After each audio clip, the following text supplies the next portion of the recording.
Voilà, hein, donc là on est sur pelouse sèche, calcaire. Et on a donc des chênes pubescents hein, qui donnent l'architecture du milieu. Là-bas on a un cormier, c'est assez rare, alors on ne voit pas trop parce qu'il n'y a pas les feuilles, mais hein, qui donne des corbes qui sont délicieuses. Hein. Bon, ça fait 2 ans qu'il n'en a pas donné, parce que les années étaient. Les gels du printemps ont fait qu'il n'y en avait pas, mais cette année j'espère qu'il y en aura. Hein. Voilà, et puis les genévriers. Hein. On a cette herbe rase, hein, beaucoup de petites fétuques, et puis il y a des endroits où on a ces lichens là. Hein, et sous les lichens, rien du tout. Voilà. Hein, et dès qu'on les soulève, là tu vois cette terre qui est spontanément, alors qu'il n'y a plus. Hein, quand tu vas dans les champs, partout la terre est battue. Hein, et là, toi, les vers de terre remontent jusqu'à la surface. La terre est meuble malgré l'abondance de la pluie. Toi, elle reste très grumeleuse, très. Voilà. Là, toi, un endroit comme ça, tu ôterais les lichens, tu pourrais faire ton petit semis là-dedans. Le sol est déjà préparé. Hein. La couverture. Hein. Et là, la couverture est juste assurée par ces lichens moussus, les lichens des rennes. C'est des usnés, je crois. Hein. Okay. Voilà. Alors, sous ces lichens, souvent il y a d'autres types de champignons, de la famille des ascomycètes. Donc des champignons un peu particuliers, un peu étonnants, qui sont des champignons mycorhiziens, donc qui vivent, alors là probablement avec les chênes qui sont autour. Voilà. Et donc, c'est aussi souvent dans les ascomycètes, c'est là qu'on a les truffes. Hein, des truffes qui vivent aussi là-dedans. Et puis, juste à côté, là, tac, tac, tac, ici, on a une espèce de truc qui veut prendre la même place, mais c'est une mousse. Une mousse, alors c'est un polytrique. Une mousse forestière de sol acide. Alors qu'on est sur le calcaire, tu vois. Donc là, il y a une plante qui est juste pas à sa place, qui n'est pas dans le bon écosystème. Hein, qu'est-ce qu'elle vient faire ici, tu vois? Et si on se rapproche d'un peu plus loin, là, alors là, toi, il y a une zone, il n'y a plus rien qui pousse. Hein, on a juste quelques mousses, on a un petit peu de cette plante-là, donc l'épervière piloselle. Là, on peut peut-être voir, les petits poils là, qui sont dessus. L'épervière piloselle. Alors ça, c'est une plante qui est pas aimée des jardiniers parce que elle fait partie de ces plantes qui sécréteraient des toxines sur leurs racines et qui empêcheraient tout de germer. Et c'est pour ça qu'il n'y a rien qui pousserait ici, parce qu'il y aurait des épervières piloselles. En fait, ce qu'on a aussi découvert, c'est qu'il y a aussi un champignon très particulier là en dessous, qui est la truffe. Voilà. Et donc là, c'est une zone qu'on appelle un brûlé, donc qui est devenue moussue. Il y a quelques endroits où ça a été remué, toi, et donc là, c'est des petits animaux qui sont venus renifler. Hein, pour essayer de voir s'il n'y avait pas quelque chose à manger en dessous. Parce que la plupart de ces ascomycètes, comme les pésises, sont aussi des ascomycètes, les truffes, enfin, ce sont des champignons qui vont plutôt fructifier au printemps, très tôt, fin d'hiver, début du printemps. Hein, voilà. Plante associée à ça, tu vois, c'est une espèce de petit chardon là. Hein. Ça, on dirait un artichaut. Tu vois. Et en fait, c'est un artichaut. Enfin, c'est un des ancêtres de nos artichauts. Et donc, le champignon auquel il est associé est un champignon donc, qui est tout à fait compatible avec cette piloselle, avec ces ascomycètes. Et donc, les artichauts. Si je venais mettre un artichaut ou un cardon ici, tu vois, il pourrait pousser parce qu'on a son homologue sauvage qui est là. Il serait capable de se connecter directement sur ce réseau-là. Et puis on voit qu'il y en a plusieurs. Ouais. Alors quand une plante comme ça a tendance à se... Enfin, il y en a pas mal. On est dans un endroit qui va bien pour ça. Voilà, et donc là on peut être dans un autre milieu, où on est sur du cos, calcaire. Tu vois, normalement c'est un pH à côté, là où on avait on va dire nos artichauts, hein, on était sur un pH de 8, 8,1, 8,2. Hein. Ici, on arrive sur un pH de 4. Hein. Alors, la limite les cotones en question. Hein. Alors les cotones, on en reparlera après, on va peut-être d'abord décrire ça. Hein. Et donc là, eh ben là on a aussi d'autres formes d'artichauts. Ouais. Toi, c'est pas les mêmes feuilles, ils sont beaucoup plus gros. Hein, voilà. Qu'est-ce qu'on a? Beaucoup de bruyères. Tiens, là, il y a une plante qui est rarissime. Elle n'est pas en fleurs, là. C'est un genêt, en fait. Hein. Mais c'est un genêt qui est... Là, il est dans sa taille adulte. Il ne va pas être plus grand que ça. C'est une plante qui est protégée hein, en Limousin. Ok, c'est un genêt quoi Oh, j'ai oublié son petit nom. Ouais. C'est un... Voilà, il y en a un autre, là. On dirait une herbe comme ça, tu vois, mais tu vois, il se resserre, le lame se resserre par endroits, ça fait comme des espèces de saucisses là. Ouais. Donc lui, ce petit genêt de rien du tout, c'est lui qui va fixer l'azote hein, dans cet écosystème. Les bruyères, elles ont des mycorhizes très très particulières. Donc on a des associations de champignons qui vont supporter des pH très acides et qui ne sont pas compatibles du tout avec les champignons d'à côté. On est dans des milieux qui sont très différents. Donc normalement, on devrait avoir une frontière nette et tranchée. Et c'est ce que l'on voit. Tu vois, les choses ne sont pas aussi nettes que ça. Sauf que, on a quand même vu par endroits qu'il y avait de la mousse un peu bizarre qui arrivait à pousser dans la zone calcaire. Alors la mousse, on se dit, ben ouais, elle touche pas le sol. Hein. Bon, elle touche pas le sol, elle est quand même en contact avec, hein, mais il n'y a pas de racines dedans. Et puis on retrouve nos cardons, hein, nos cardaires qui sont là, qui elles sont aussi dans l'acidité. Les genévriers, il y en a ici et il y en a là-bas. Hein. Voilà, donc il y a quelques plantes, et là regarde les ronces. Voilà, la ronce, le lierre, voilà. Tout ça, ce sont des plantes qu'on va trouver à cheval sur les deux écosystèmes. Et donc c'est... Donc je retrouve mon chardon là, tu vois. Et donc là, toutes ces plantes, elles vont finalement servir de pont entre les deux. La ronce qui est là va être en relation avec les champignons mycorhiziens de la bruyère. Elle va aussi être en relation avec le chêne ou avec le charme qui est là ou avec l'érable de Montpellier qui est là-bas. Elle se met en relation avec tout ça. Alors ce qui est aussi étonnant, c'est que dans la ronce, on va retrouver, alors, même s'ils ne sont pas mycorhiziens, on va retrouver dans les racines les champignons des autres plantes aussi, qui pénètrent à l'intérieur. Et donc la ronce fait partie de ces quelques plantes qui servent de nœuds, d'interconnecteurs entre plein de champignons qui ne pourraient pas vivre ensemble, tu vois. Donc voilà, châtaignier, il y a lui là qui est pas mal. Ouais. Alors, tu vois, il a recépé, il est déjà ressorti là. Il y a quelque chose d'assez extraordinaire là-dedans. Hein. Et bon, alors toi les châtaignes, bon, parce qu'il ne reste plus que les bogues là par terre. Donc ça fait des toutes petites bogues. Hein, tu vois. Et donc dedans, il y a des toutes petites châtaignes. Voilà, les châtaignes du Cos. Énorme. Voilà. Alors, tout le monde disait que c'était impossible d'avoir des châtaigniers sur du sol calcaire. Alors là, c'est pas tout à fait calcaire qu'il y a du fer, mais le fait est, c'est que les champignons mycorhiziens qui sont là se sont connectés ensemble et permettent aux châtaigniers de vivre et de survivre là-dedans. Et donc ces petites châtaignes, alors bon, il y en a quand même des plus grosses, hein, mais qui sont grosses comme l'ongle de mon pouce, quoi, tu vois. Ah, voilà.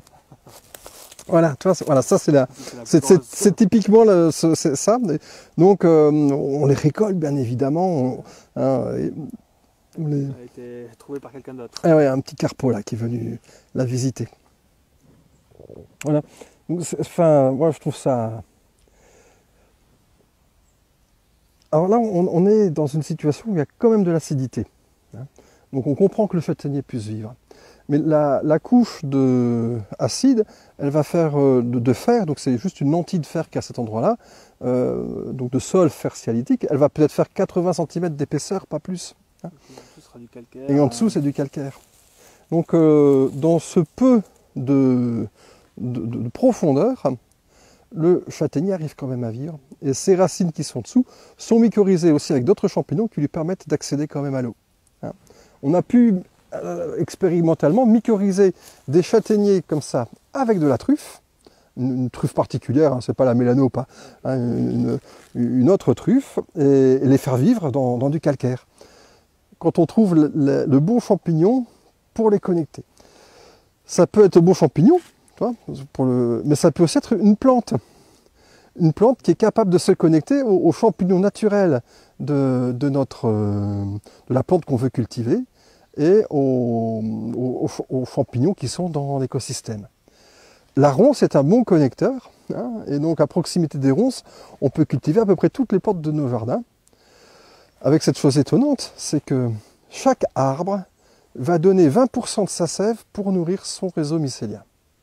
En moyenne. Hein. Certains champignons vont prendre jusqu'à 40%, toi, ça peut faire plus, d'autres un petit peu moins. Hein, voilà. Mais 20% en moyenne. 20% de sève élaborée. C'est pas la sève brute, c'est pas de l'eau. C'est de l'eau plus des sucres.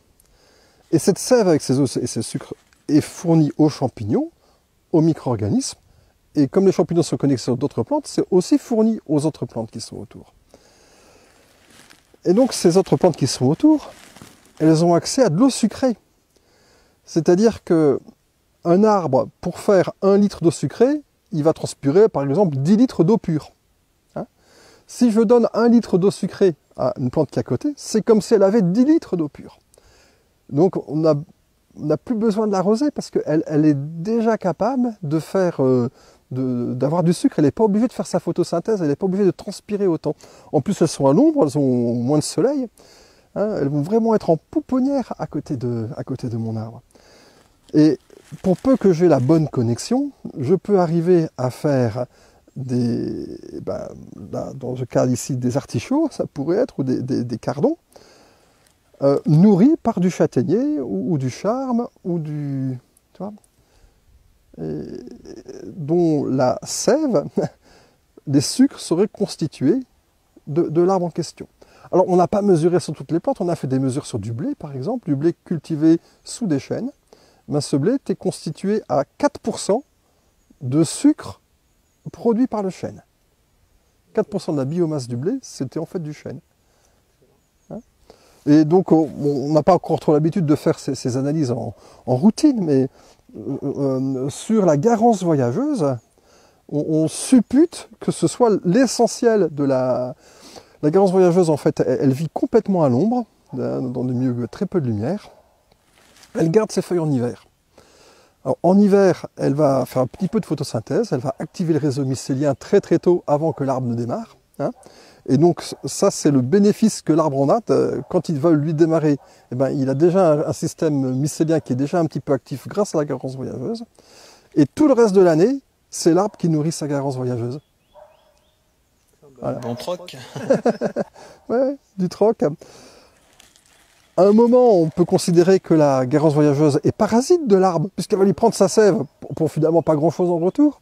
Mais le petit plus qu'elle lui apporte au printemps, en ayant déjà un réseau très opérationnel dès que le sol commence à se réchauffer, et ben, ce petit plus vaut bien la taxe qu'elle lui prélève pendant tout le reste de l'année. Et si la nature a sélectionné ce genre de relation, hein, c'est bien que ce n'est pas du parasitisme, hein, c'est qu'il y a vraiment une symbiose, qu'il y a quelque chose de différent là-dedans. Mais est-ce que du coup, à chaque fois qu'on me pose la question, est-ce qu'à chaque fois qu'on appelle une espèce comme parasite, c'est juste qu'on n'a peut-être pas trouvé l'intérêt qu'elle apporte à l'autre plante? À quel moment, ouais. Les Galles, ça me pensait aux Galles, mais en fait on se rend compte que les bestioles qui viennent des Galles font aussi tout un tas d'activités. Et oui, alors justement pour les Galles, il y a des tas de recherches en ce moment qui sont assez extraordinaires. Donc, la gale produit une réaction dans la plante. Cette réaction dans la plante est transmise par différents peptides, polypeptides par les champignons aux autres arbres, qui fait que les arbres qui sont autour sont capables de se prémunir contre la gale.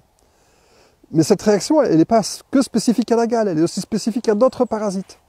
Et donc, en fait, quand un arbre très galeux est maintenu dans un écosystème, cet arbre produit en permanence des signaux qui vont permettre aux autres arbres de se protéger contre d'autres types de parasites. Via le système mycorhizien Via le système mycorhizien. Alors après, il y a peut-être d'autres systèmes. Pour l'instant, on découvre le réseau mycorhizien. Hein. Sur un pommier, on a trouvé 184 réseaux différents, quoi. Donc on se dit que c'est des systèmes, des réseaux très complexes, très interconnectés les uns envers les autres, entre les autres. Il y a des réseaux pour tout, quoi. Hein. Mais il y a probablement aussi d'autres choses. Je pourrais te montrer une petite vidéo qui est extraordinaire, qui a été faite expérimentalement, donc dans de la gélose, on fait pousser du mycélium, et on voit à l'intérieur le flux de sève, de champignons qui circulent. Et d'ailleurs, ce qui est marrant, c'est qu'elles circulent dans le même tuyau, dans les deux sens à la fois. Donc, c'est des choses qui nous échappent un peu. Mais ce qui est étonnant, c'est que dans la partie qui entoure le mycélium, il y a une zone qu'on appelle d'hyperfluidité. Hein, où l'eau est particulièrement fluide et où les bactéries se déplacent à une vitesse mais supersonique, quoi. C'est fabuleux. Donc dans le réseau et cette zone d'hyperfluidité qu'il y a autour du mycélium, ça peut aussi être une zone par laquelle passent énormément de choses et à des vitesses qui sont mais juste inouïes. Oui, inouïes. Une fois aussi, je t'avais entendu dire que quand tu avais montré une feuille de je ne sais plus quelle plante, tu avais expliqué qu'elle était composée, peut-être, j'ai oublié les chiffres, peut-être 50% de champignons. Voilà, des champignons endophytes. Voilà, endophytes. Oui, parce que alors ça aussi, c'est les analyses génétiques qui nous ont montré ces choses-là. En fait, il y a du champignon dans... La plante est envahie de champignons. Le tissu de la plante, c'est un tissu qui est respirant, qui est ouvert. Il y a plein de méas, enfin, d'espaces, de vides. Et donc ce vide, il est occupé par plein de bactéries et plein de champignons. Hein. Les champignons qui sont là-dedans, ils ne sont pas nécessairement pathogènes. Hein. Et d'ailleurs, on va retrouver dans ces méas, les champignons mycorhiziens, on peut quelquefois les retrouver jusque dans les fleurs des plantes. C'est-à-dire qu'ils circulent, qu'ils sont à l'intérieur aussi. Ils ne sont pas que dans la mycorhize. Voilà.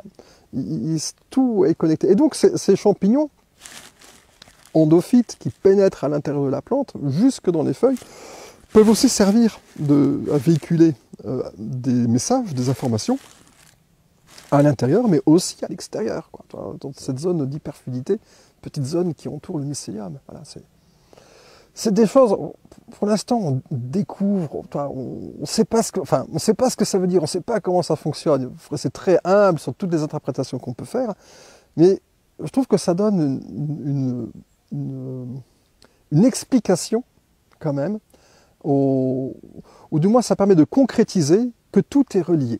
Voilà, ça l'incarne. C'est pas qu'une histoire de connexion énergétique, intellectuelle, ou je sais trop quoi. Les arbres, les plantes sont directement, physiquement, concrètement connectés les unes aux autres par ces différents réseaux. Mais on n'a pas vu encore la source d'azote, parce que toi, le sous-bois des châtaigniers, hein, on voit pas trop de légumineuses. Hein, il y a du bois mort, donc ça finit de se décomposer, ça va redonner et du carbone. Voilà. Puis alors après, quand on voit le sol, hein, quand même, on n'a pas regardé le sol de la châtaignerie sur du cos, quoi. Hein. C'est quand même, voilà, on est sur un cos calcaire aride, hein, on fera la comparaison. Enfin, on l'a vu un petit peu là sous la mousse, tout à l'heure. Voilà, on est... Alors ici, tout cet humus, ce carbone, toute cette fertilité qui s'est accumulée. Et puis l'odeur de champignons qui est juste extraordinaire, quoi. Voilà. Ici, ce serait l'endroit rêvé pour y mettre un potager. Hein, pendant quelques années, on coupe des arbres, on fait une clairière, on repère les endroits où il y a déjà un petit peu d'herbe, qui sont déjà un petit peu ouverts, on refait des clairières là-dedans, et ensuite, toute cette fertilité accumulée patiemment par les arbres, on peut la récupérer pour faire des plantes très très exigeantes, que sont la plupart de nos légumes. Donc on peut très bien imaginer un système de clairière, d'ouverture, d'utiliser toutes les ouvertures. Toi, là-bas, on va aller voir, il y en a un qui qui est tombé. Voilà. Donc l'arbre était mort depuis plusieurs années, toi, et il a commencé à tomber. Et, enfin, il est tombé, et donc, et tu vois, autour, on en commence déjà à avoir des... Donc là, la fougère aigle qui pousse sur du sol calcaire. Hein, on voit la clairière qui est faite juste en haut, là. Et puis tu vois tout de suite la petite tache d'herbe qui est apparue. En très peu de temps. Les ronces s'y sont mises. Hein. Là, on commence à voir quelques ronces. Hein. Voilà. Ben là, qui dit ronce dit connexion. Et on pourrait commencer à mettre à peu près tout ce que toutes nos plantes potagères à cet endroit-là. Hein. Les plantes modernes qui ont été sélectionnées dans des milieux où il n'y a plus du tout de mycorhizes ont souvent perdu la capacité de se mycorhizer. Pour une raison toute simple. C'est que quand on apporte à la plante chimiquement tout ce dont elles ont besoin, la plante n'a plus besoin de mycorhizes, et donc elle n'est plus obligée de donner 20% de sa sève pour nourrir son champignon. Ça fait 20% de rendement en plus. Et souvent, le simple fait de détruire les mycorhizes, et bien sûr d'apporter ce que la mycorhize donnait auparavant, hein, donc les nutriments notamment, ben ça permet de gagner 20% de rendement. Hein, et les engrais chimiques qu'on utilise, ben pour beaucoup, le superphosphate notamment, les acides phosphoriques détruisent la plupart des champignons mycorhiziens. Hein, ils sont létaux.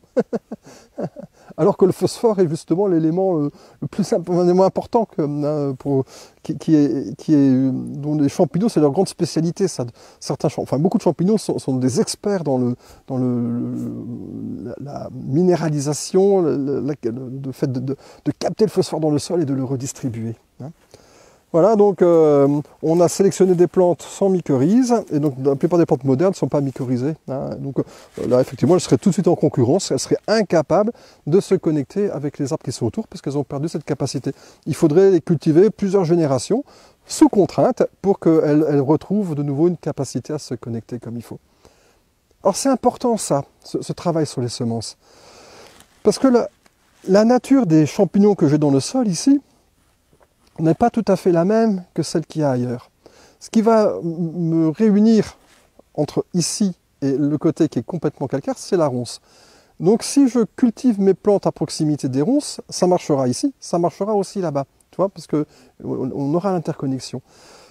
D'avoir des plantes comme ça qui nous servent de relais, hein, voilà, c'est un truc qui est important. Et ces plantes qui servent de relais, en fait, dans la plupart de nos jardins, elles ne sont pas si nombreuses que ça. On en a évoqué quelques-unes, mais on s'était amusé à... Alors là, c'est par des études phytosociologiques qu'on a sorti ça. Donc, bien sûr, il y a la ronce, mais la première, ce ne serait pas la ronce, ce serait l'aubépine.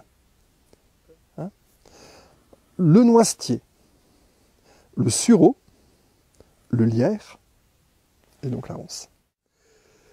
En attendant un peu, là-bas, il y en a une qui est tout près de la surface. Alors, elles font que 3 cm pour l'instant. Hein. Donc c'est des bébés salamandres. Ils ont déjà leurs petites pattes. Hein. Donc elles se développent là, elles vivent, et puis il y a plein d'insectes qui viennent, il y a tous les animaux qui viennent.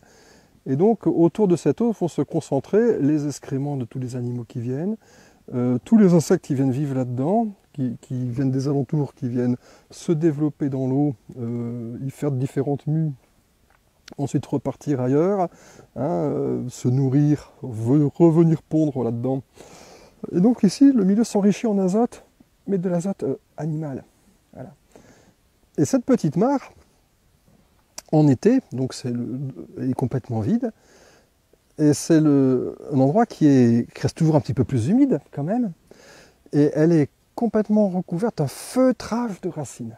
C'est impressionnant. Et tu peux le démolir, ce feutrage de racines, en quelques jours, il est déjà reconstitué. Quoi, hein, voilà.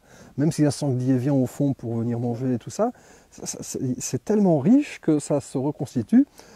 Autour de ces racines, donc, les arbres qui sont autour vont donner aussi des nutriments qui vont venir dans le fond de cette eau. Ces nutriments, ça va faire des bactéries qui vont faire des gels qui vont étanchéifier la mare. Hein, le fait que des sangliers viennent de temps en temps se remuer dedans, eh ben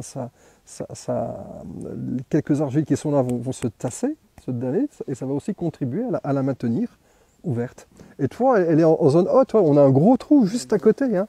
Voilà, donc ça, en fait, au début, c'est probablement parti que d'un trou d'une bourge de sanglier. Hein. Et donc, ça fait presque une piscine à débordement. Pour les sangliers, ils ne choisissent pas les plus mauvaises places. Hein. Voilà. Et donc, les racines qui sont là, et les champignons, et tout ça, vont s'accaparer pendant l'été toute l'azote qui s'accumule, et toute la vase qui va se former là au fond, et ça va le redistribuer au reste à tout l'écosystème, et sur de grandes distances en fait. Hein.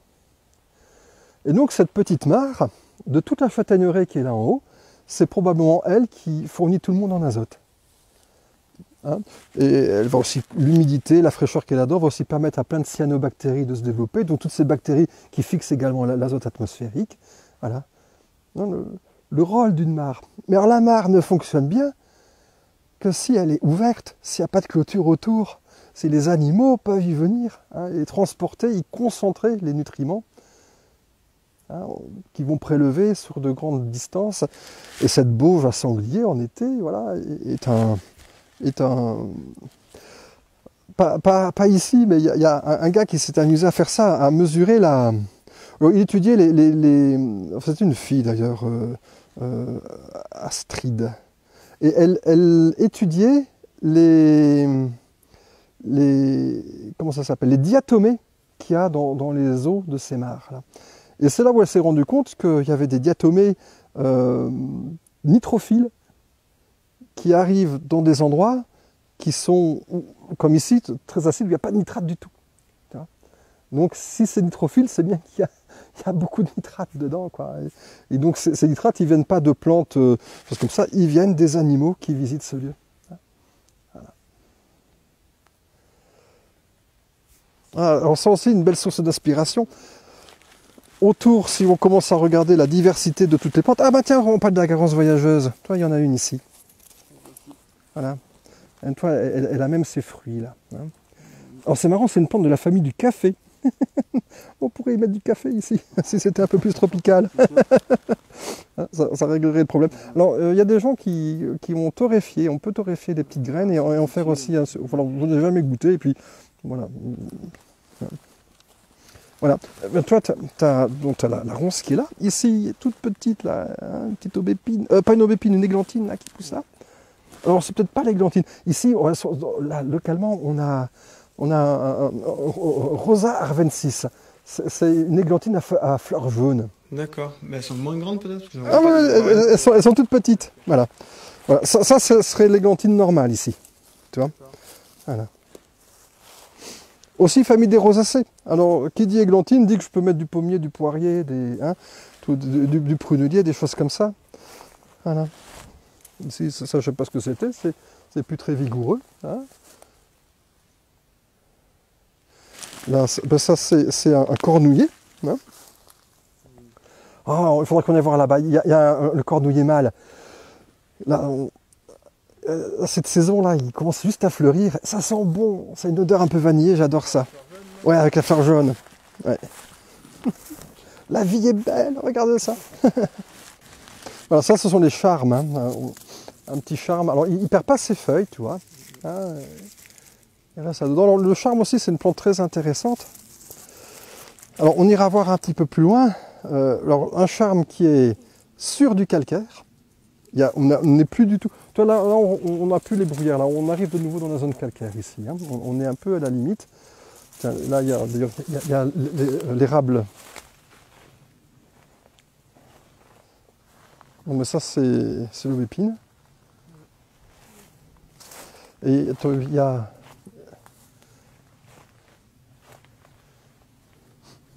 Voilà. Et donc on ira voir un petit peu plus loin. Donc on a pareil, un charme et puis un érable de Montpellier qui sont côte à côte. J'ai fait quelques petites modifications sur le terrain quand même, en y rajoutant du charbon de bois, simplement. Du charbon de bois de plantes de milieu acide. Hein, ça c'est la grande théorie des endophytes. Quand tu mets un charbon de bois, donc quand tu le brûles, il a des cavités. Et ces cavités donc permettent aux champignons de passer. Mais la forme des cavités va conditionner les types de champignons qui peuvent passer à l'intérieur. Et donc, si je mets du charbon de bois de plantes de milieu acide, je vais favoriser dans ce charbon de bois des champignons du sol de milieu acide, qui auront des petits refuges dans lesquels ils pourront rester protégés en cas de difficulté et ne pas se faire manger par les petites bestioles, les petits acariens, les petits colamboles qui vont les manger. Voilà. Donc j'augmente mon inoculum de champignons en faisant ça.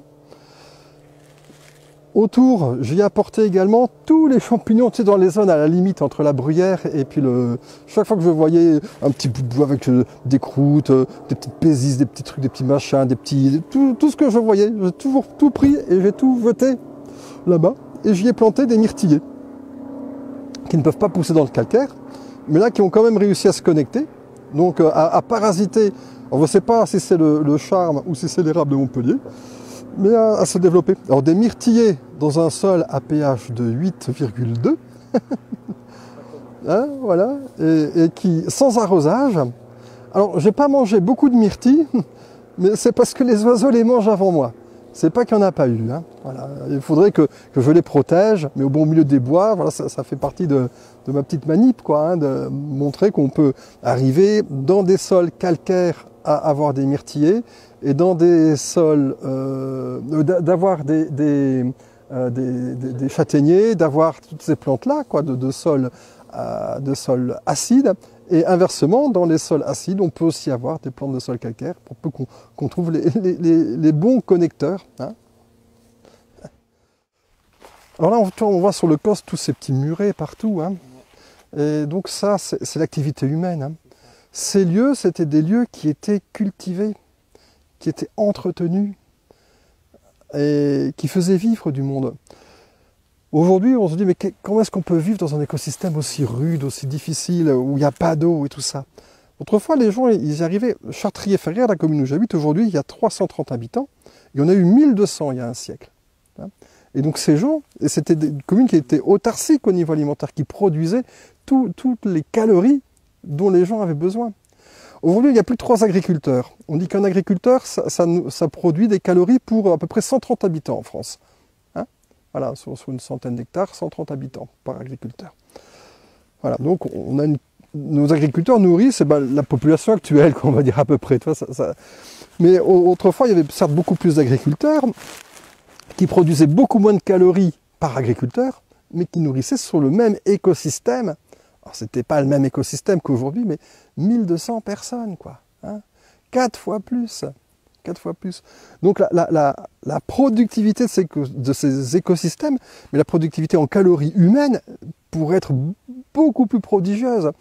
Et on a malheureusement à faire ce constat, malheureusement ou heureusement, parce que c'est aussi une source d'espoir, c'est que les formes d'agriculture qu'on a inventées sont des formes qui sont très productives au niveau du travail, mais qui sont nuls à chier au niveau de la productivité à l'hectare, quoi, hein, et de la productivité en calories, en énergie produite. Hein. Et on a des marges de progrès tout à fait extraordinaires. Hein. Voilà, et en s'inspirant, là, on a le bois qui est tombé, là, et tout de suite on a une ronce qui se met dedans, on a la garance voyageuse qui arrive, on a la matière organique qui... Là, on a plein d'herbes qui commencent à se développer. Ben, un endroit comme ça, voilà, c'est tout de suite un lieu dans lequel on peut imaginer, enfin, on voit déjà que l'herbe est un petit peu plus haute, que ça se tient mieux, qu'il y a de quoi faire autre chose que de la ronce ou de la garance, et qu'on pourrait substituer ces plantes-là par des plantes de notre écosystème à nous. Hein. Et c'est ce que faisaient les anciens avec les plantes qu'ils cultivaient un petit peu partout, quoi. Sur le Causse, quelquefois, on voit des lieux, comme ici, il y a des toutes petites parcelles qui sont délimitées. Ces toutes petites parcelles, quelquefois, c'était juste 100, 200 mètres carrés, mais qui justifiaient d'être protégés des animaux qui pouvaient venir autour, et dans lesquels, ils cultivaient sur quelques centaines de mètres carrés des cultures, des céréales, des haricots, des pommes de terre. Le champ qui est juste en bas de chez moi, il y a une combe là, et c'était un endroit où autrefois le petit Pépé qui était là, et il y a encore 40 ans, là, de ça, 50 ans, au milieu des bois, il venait cultiver ses patates. Là. Et c'est là où je naturalise mes pommes de terre. Le haricot, il y a ouais, les haricots, il y a Gilou à côté. Alors Gilou, c'est une petite mémé, hein, qui cultive ses haricots, qui fait elle-même sa semence qu'elle tient de sa grand-mère, quoi, tu vois. Ouais. Alors, là, en termes d'épigénétique, c'est la semence qui est complètement adaptée aux Corses. Une année, il y a quelqu'un qui lui avait fait cadeau de, tu sais, un paquet de semences Villemorin, de la meilleure variété du monde. Elle a essayé, c'était catastrophique. Je ne veux plus jamais entendre parler de ça, quoi, tu vois. C'est pas que la semence Villemorin est pas bonne, c'est que quand on a la chance d'avoir quelque chose qui est parfaitement adapté à son terroir, ça marche bien mieux. Parce que, justement, toutes les gènes, toute la génétique est déjà activée pour se connecter avec ce qui est présent ici. Hein. Alors que ce qu'a fait M. Villemorin, c'est peut-être connecté pour bien fonctionner dans un jardin de la région parisienne ou dans une culture nourrie avec des pesticides ou des engrais chimiques, quoi. Hein. Voilà, c'est important ça Au début, quand on démarre un projet, bien sûr, on ne peut pas démarrer toutes ces semences. C'est long, et puis c'est coûteux aussi. Hein. C'est du temps, c'est beaucoup d'échecs. Hein. Et donc, on va planter 100 haricots, on va en récolter qu'un seul, et celui-ci, on va même pas le manger, parce qu'il faut garder les semences pour l'année suivante, qui va refaire peut-être une cinquantaine de haricots, sur lesquels on va récolter que 2 ou 3 pieds, et puis progressivement, on va se refaire quelque chose qui va être de mieux en mieux adapté à son terroir. Hein, et donc au début, il faut aussi avoir quelque chose de plus conventionnel, j'allais dire, et de faire rentrer justement et cette diversité génétique et cette nature, et tous ces champignons, tous ces inoculums, les faire rentrer progressivement dans nos systèmes, quoi. Est-ce qu'il n'y a pas aussi une histoire de faire un peu plus confiance en la nature? Enfin moi c'est comme ça que souvent je l'interprète. Souvent on a un peu peur de tout ce qu'on connaît pas et on préfère l'éliminer pour faire un truc un peu plus propre entre guillemets. Par peur des mauvaises herbes, des mauvais champignons, des mauvais insectes, tout ça. Et, est-ce qu'il n'y a pas aussi une notion de faire un peu plus confiance à la capacité de la nature? Ouais, ça soulève plusieurs questions, ça. Hein. Il y a déjà la peur de la nature. L'homme est sorti des bois, de ce milieu où il y a le loup, il y a les mauvais esprits, la forêt, les ronces, on parlait des ronces, hein, toutes ces choses. Les brigands dans les forêts, hein, voilà. Et donc le lieu de tous les dangers. Hein, et donc même l'image biblique du paradis, hein, c'est un jardin clos, hein, dans lequel bien sûr il y a plein d'arbres. Hein, c'est un jardin forêt, le jardin du paradis, hein, où il y a plein d'arbres dedans, dont le fameux arbre de la connaissance, le vieil arbre du savoir, hein, mais qui est clos. Hein, et il y a le monde sauvage qui est autour. Et donc quand l'homme est chassé du paradis, il n'a que de cesse que de vouloir recréer le paradis, un système clos et déconnecté de la nature sauvage. Voilà. Mais aujourd'hui, on se rend compte que si le paradis existe, c'est parce qu'il est dans une matrice sauvage. Que le sens de notre vie sur Terre, il n'est pas de créer sous une serre un écosystème idyllique. Il est de travailler avec, je dis bien travailler, ce n'est pas que de la création, c'est un travail qui nous est donné. Hein, de travailler avec la nature pour faire émerger quelque chose d'extraordinaire.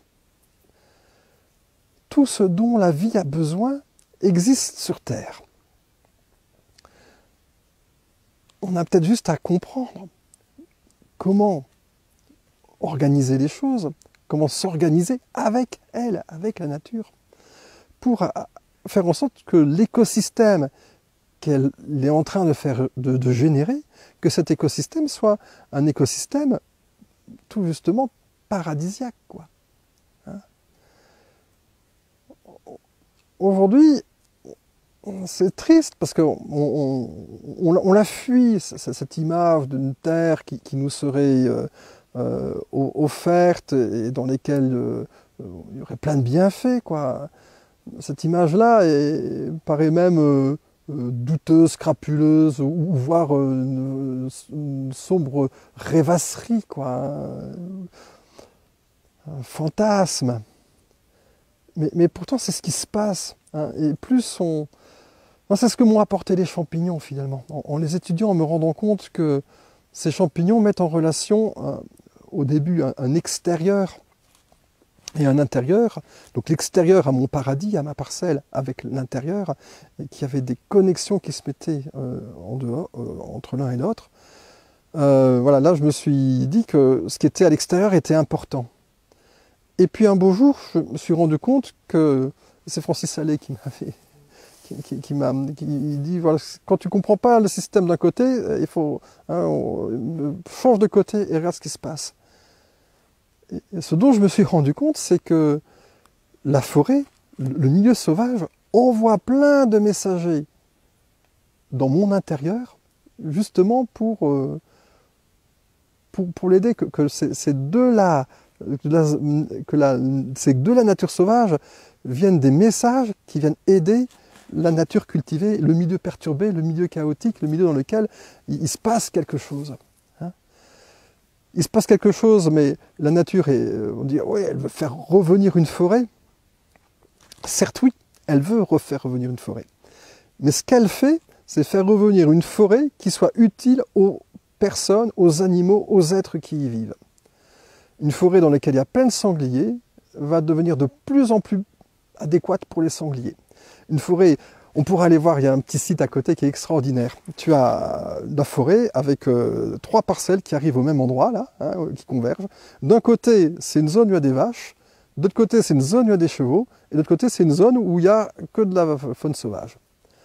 Et de voir en 10-15 ans comment les 3 forêts, qui étaient la même au départ, se sont transformées. Celle où il y a les vaches, c'est devenu une belle prairie verte en dessous. Il y a cette saison, c'est vraiment étonnant, on voit plein de verdure dessus. C'est devenu un pâturage pour les vaches en dessous. Celle pour les chevaux, qui sont des animaux de lisière, c'est devenu une espèce de grande lisière. Il y a plein de bordures, de virages. Enfin voilà, la lisière est complètement optimisée là-dedans pour fournir tout ce dont les chevaux ont besoin. Et puis la plus sauvage, elle est comme celle qu'on voit ici. C'est devenu trois lieux différents qui se sont adaptés aux êtres qui y vivent. Et nous, on a peut-être juste à trouver la bonne relation à avoir. Alors comment la trouver? Tu vois, hein, comment la trouver? On va passer, bon, on va passer plus bas. Ah oui, le myrtille sur le calcaire. Regarde. Bon, il y en a 2 qui ont un peu souffert là derrière. Et tu vois la longue, il y a la fougère aigle qui vient me pousser sur le sol calcaire, quoi. On peut voir les tas de cailloux, quoi, juste derrière. Hein. Voilà. Alors le bois, c'est du bois de genévrier que j'ai mis. Alors toi, pareil, ce genévrier dont les champignons sont à cheval sur les uns et sur les autres. Ils sont des endophytes. Et donc là, on a le... Alors, il y a 2 candidats possibles sur lesquels ils sont connectés, mais là, il faudrait que je fasse ces analyses génétiques, mais je ne me suis pas amusé à les faire avec mes propres myrtillers. Mais donc là, j'ai un charme, et ça, c'est un érable de Montpellier. Enfin, hein, voilà. Et donc, je pense qu'il y a un petit peu des 2. Voilà, et donc c'est myrtillé, donc aucun arrosage. Donc tu vois, bon, là, il y en a quelques-uns qui ont perdu pas mal de bois. Là, donc il y a 2 ans et il y a cette année, on a quand même des périodes un petit peu sèches en été. Mais sinon, voilà, c'est du myrtillier sur sol calcaire, quoi. Voilà. Ça ne peut pas pousser, c'est impossible. Et bien voilà, donc il y a beaucoup de bois quand même. Hein. Mais le fait qu'ils survivent à la canicule, à la sécheresse, parce que c'est plus la sécheresse que la canicule, parce qu'ils sont un peu à l'ombre. Le sud, il est là-bas, donc là ils sont plein nord par rapport aux arbres. Hein. En fait, c'est qu'ils se nourrissent, ils sont devenus parasites de ces 2 arbres. Ils se nourrissent de la sève de ces arbres-là. Voilà. Mais c'est juste pour montrer que c'est possible. Toutes les plantes à bulbes qui fleurissent très tôt au printemps, en sous-bois. La colchique, elle fleurit à l'automne, mais elle va se développer au printemps. Donc toi, entre l'automne où elle fleurit, donc sa végétation commence, et le printemps où la feuille va sortir, dans le sol, elle y met des racines, et son bulbe, finalement, va être utilisé, pas pour nourrir la feuille, mais pour nourrir le champignon. Et le champignon mycorhizien qui est associé à la tulipe, ou à la colchique, va ensuite restituer largement ce qu'il a eu pour démarrer. La tulipe, elle sert de starter. Est-ce que tu as remarqué que quand on cultive des tulipes chez nous, qu'on met un bulbe en terre, l'année suivante, le bulbe est plus petit, et l'année d'après, il est encore plus petit, et l'année encore après, encore plus petit, après, il n'y a plus rien. Tu vois, toutes ces tulipes sélectionnées, hein, voilà. Tu fais pareil avec une tulipe botanique. Pour peu que dans le sol, il y ait le bon champignon, hein, toujours le bon glomus. C'est un glomus, hein, c'est un champignon qui est assez facile à avoir dans un sol quand même. Tu mets un bulbe, l'année d'après, il y en a 6, l'année d'après, il y en a 12, et puis là-haut, il y a des endroits où j'avais juste naturalisé. J'avais acheté une 50aine de bulbes de petits, des petits, c'est des crocus, mais des crocus forestiers. Hein. J'en avais mis une 50aine, que j'avais réparti un petit peu là sur 300-400 mètres carrés. Et là, au printemps, c'est tout bleu maintenant. Tu vois, ils se sont vraiment naturalisés, ils se sont vraiment abondamment développés. Alors c'est beau, mais toutes les plantes qui sont autour, elles poussent aussi très bien parce que le champignon qui est dans le sol a bien pu se préparer, quoi. Et c'est cette idée que si je sors ma colchique du sol au moment où les feuilles commencent à émerger, le bulbe est déjà tout mou. Il est déjà vide, tu vois. C'est le contraire de ce que vous pensez. Moi, je pensais que le bulbe, c'était la colchique ou la tulipe qui gardait sa réserve pour elle. Non, non, non, non. C'est pour nourrir le champignon qui, en retour, ce champignon qui va se développer, va commencer à décomposer. Parce que tout le bois mort, toutes les radicelles de l'arbre qui meurent, toutes les feuilles qui tombent par terre, tout ça, c'est déjà du sucre qui est polymérisé. Le champignon, il contient des... En fait, il contient des radicaux libres. Il a des trucs, des bombes qui font exploser tout ça n'importe comment. Hein, la lignine, elle ne peut pas se décomposer par des enzymes. C'est des molécules trop compliquées, trop aléatoires. Donc, c'est une enzyme, c'est comme une clé à molette, ça se fixe de façon très précisément quelque part. Mais si la forme est aléatoire, les enzymes ne marchent pas. Les champignons émettent des radicaux libres, donc en fait, ce qu'on ne veut pas avoir dans nos organismes, nous, les radicaux libres, c'est ce qui nous fait vieillir et tout ça. Ils mettent plein, en fait, ça veut dire qu'ils mettent plein de protons dans le sol, et ces protons, pof, ça fait exploser toutes les chaînes moléculaires, qui deviennent plus petites, et là, après, les enzymes peuvent les bouffer. C'est la grosse invention des champignons, hein, la bombe à protons.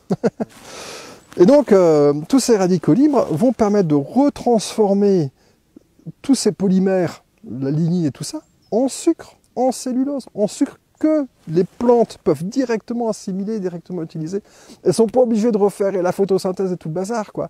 Elles ont déjà des briques de glucides, prêts à consommer, prêts à être utilisés, toi.